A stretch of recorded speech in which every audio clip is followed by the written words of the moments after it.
Hello and welcome to the lecture on nonverbal, and really it's nonverbal communication. So, without further ado, let's begin.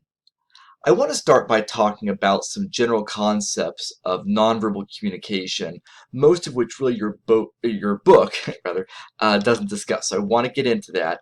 And the first thing I want to do is really talk about what is nonverbal and how to distinguish it from verbal, which is the previous chapter. So I'd like you to think of a grid like this, where on one side we have oral and non-oral.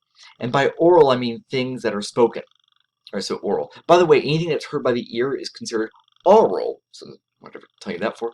Anyway, so oral are things that are of the mouth, like medicine taken orally, etc. Right? So oral and non-oral, so things of the mouth, done with the mouth, and things not. And then we have verbal and non-verbal, which is what your chapters are called. So verbal oral communication, that intersection there that you see, that would be spoken words. So many times when somebody's a child who speaks a lot, we say they're very verbal. That's true, they are, but that's verbal oral behavior as opposed to verbal non-oral behavior, which is written. And I mentioned that in the lecture on verbal, that verbal has to do with the use of words, and it can be either written or oral or non-oral, as we're saying here. So that's verbal. So nonverbal, we have I don't even know if I got all the channels. It's copied a bunch of them, right, to remind us of those channels that are nonverbal and non-oral, facial, spatial, proxemics, etc. So those are nonverbal. The thing that becomes confusing for us sometimes are those things having to do with the voice, like what the book refers to as paralanguage, also is known as vocalics. They're pretty much the same thing. And that is volume, pitch, accent, noises like that, which we refer to as being disfluencies. It took me a second there. I think it's about time.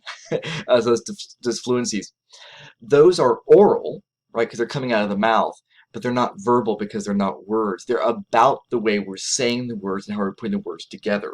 And so we would consider that oral nonverbal. So it is nonverbal. I want to emphasize to you that when somebody speaks very softly or very loudly, that in fact is a nonverbal behavior you're talking about, not a verbal behavior. It's just that it's oral nonverbal as opposed to most nonverbal we think of, in fact, is non-oral. I just want to take a moment to clarify that. One of the concepts I want to address that your book does not raise is the idea of immediacy. And the term immediacy doesn't actually capture what it is right away. It doesn't sort of by ear tell you what it is. Immediacy is about using appropriately intimate behaviors, right? And it's about knowing the right amount of intimacy. But what I mean by appropriately intimate behaviors is you think about touch, right? And of course, we're not here face to face, so don't worry, I can't reach out and touch you. But that if a professor, you're talking about you're concerned about the class, and they, with their hand, just go and just gently pat you on the shoulder, just a tap, and say, "Don't worry, I think you're going to be fine." Now, it depends on your own sort of preference for being touched and not, but that's sort of riding the line of it might be okay, sort of appropriately intimate, but maybe it's too much intimacy. Now, if I were talking to you, I said, "I think it's going to be okay," and I went and I put my hand on your shoulder the whole time. And I said, "I know you're worried, but I don't think you should be too concerned," and my hand just sitting there on your shoulder, you might freak out like, that is too much, right? So immediacy has to do with expressing intimacy, but not too much. It's sort of this Goldilocks principle of not too much, not too little. I think about with distance, that if you talk to somebody and you're 20 feet apart, that seems really odd, but if you're really close to each other, sort of out of context, really close to each other, and it's not like your lover and you're about to, embrace and or kiss, that might seem sort of odd. So look at this example from Seinfeld of the close talkers, Judd Nelson, by the way, of the close talker, and you see how he's being very intimate with his space, and it's too much. So immediacy is not just about being closer, being more intimate, but the right amount of intimacy. Not too little, but certainly not too much. So, Elaine, you don't have a problem with her, do you? We adore Elaine. She wants to say hi. She's with her new boyfriend. What's he like? He's nice, bit of a close talker. A what? You'll see.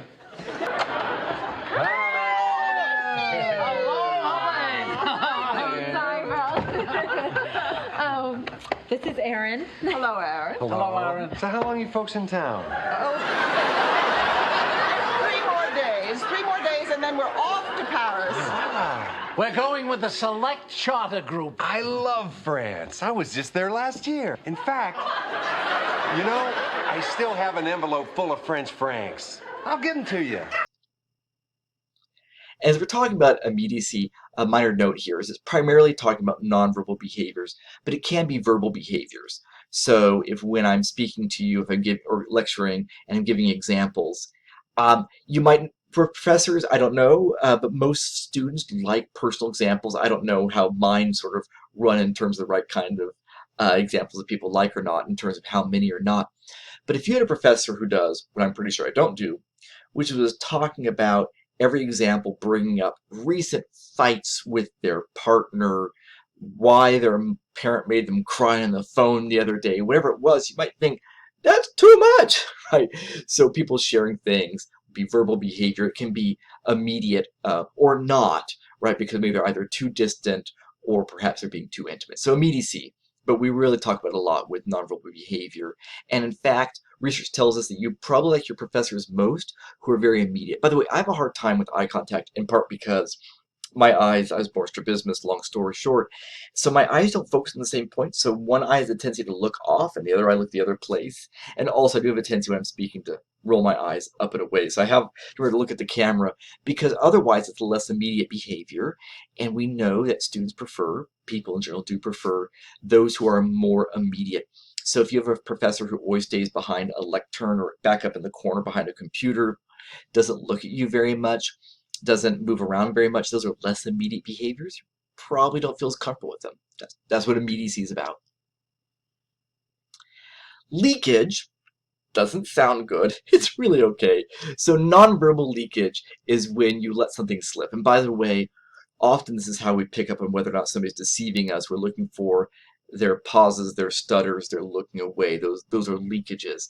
But leakage is, I think of the example of somebody gives you a gift, and really this is me because I have bad nonverbal leakage. Again, it doesn't sound good when you say it. Anyway, so I have this bad leakage because what happens is you give something to me and I open it and it's not at all what I was expecting or would ever want, or maybe I'm sort of appalled. I often go, oh, thank you. But there's that moment you see on my face registering going, oh, right? That's nonverbal leakage when we just sort of, we let it slip. One of the problems of leakage is that when verbal and nonverbal conflict, you look very down, you look very sad. So you say, are you okay? Yeah, no, I'm good. There's that verbal and nonverbal conflict. When those two things conflict, we generally trust the nonverbal. We feel that nonverbal is probably more honest or true. It may not always be, but we do. Except for children.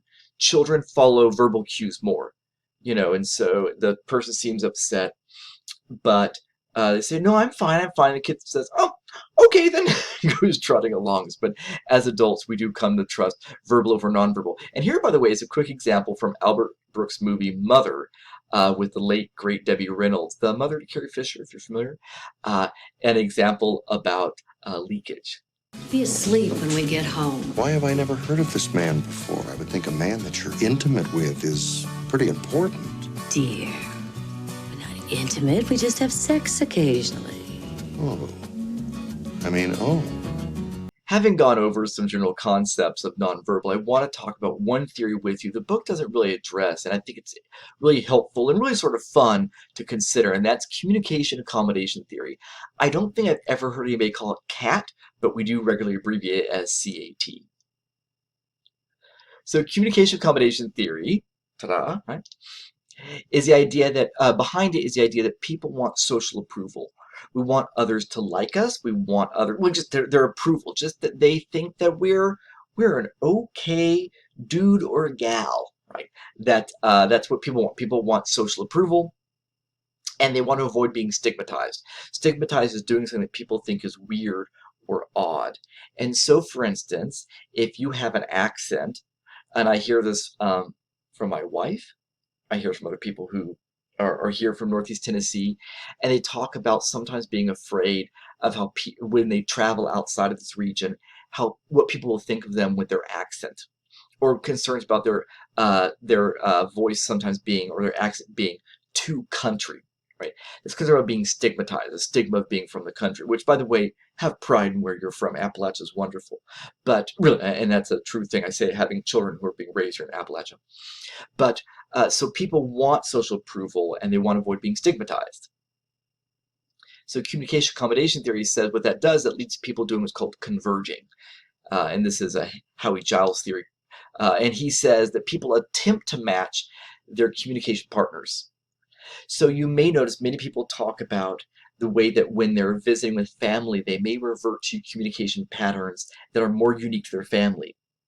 Might be the speed at which they talk, but very often you hear a lot about accent, right? It can also be some verbal stuff, but his theory really focuses a lot on the nonverbal, right? And so if you notice that the way you speak changes with the people you're around, at work, with family, with friends, not just that maybe we talk about code switching before, the sort of the word choices you're making, the vernacular you're pulled from, but really the do you try to speak in a more measured tone, or are you a little more fast-paced? Again, the accent, how much touching, right? Touch is part of nonverbal, those things that they have a tendency to change. We often do it to match the person that we're communicating with.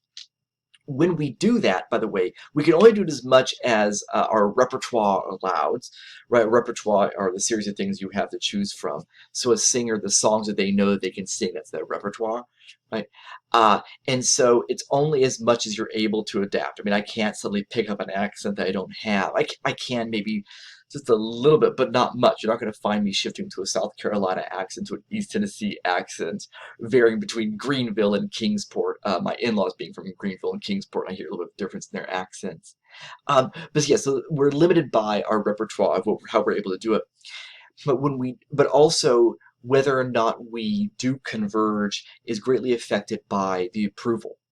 How much approval do we need? So this is why it may be that in certain professional settings, you do change your accent or the way that you speak or certain behaviors because you need approval there, and you then revert to other things with your family or the friends that really are your family unit, again, as a sort of fitting in with them. And when we do those things, by the way, we are increasing our closeness, and we're also increasing our social attractiveness. It is true that people feel more close to those who communicate the way they do. It doesn't mean you have to be close to somebody, but just in general, just if you haven't met a person before and they communicate like you find them more attractive, you feel closer to them because they communicate the way you do. So that's communication accommodation theory talking about convergence. The other side of this is diverging, right? Sometimes people diverge.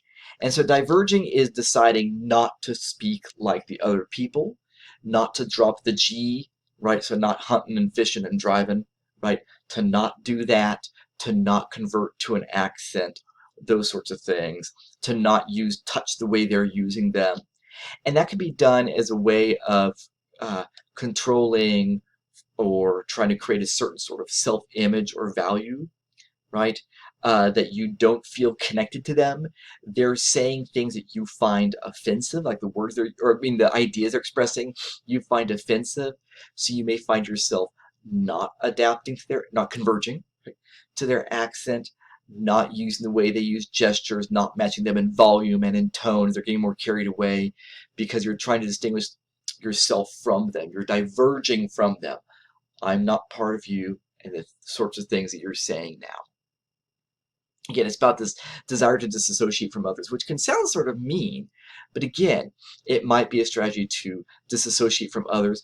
I really don't like it when salespeople try to be very friendly and warm, and they use a lot of familiar talk like we're buddies, we just met, maybe even pats on the shoulder or calling me pal or chief. So when I hear every once and again, actually, recently I've been getting people calling me, well, not because I don't hardly see anybody anymore, but I found that people were calling me buddy. I thought, buddy? Anyway. So, but because of that, I didn't, like, whoa, hey, this is a sales transaction. I'm trying to be, that reason skepticism, not just going along with whatever you say. I'm not doing that. And so I find myself then not speaking the way they do, not being as warm, being more reserved as a way of disassociating. So these are some of the ways that we use nonverbal. I hope this has been helpful to you, and I suspect, or I'm hoping, that it'll help you be a little more reflective about how you communicate. This class will get into your head a little bit. I hope anyway. It helps us to be more mindful communicators, even if it does mess with us sometimes. Okay, everybody, thanks.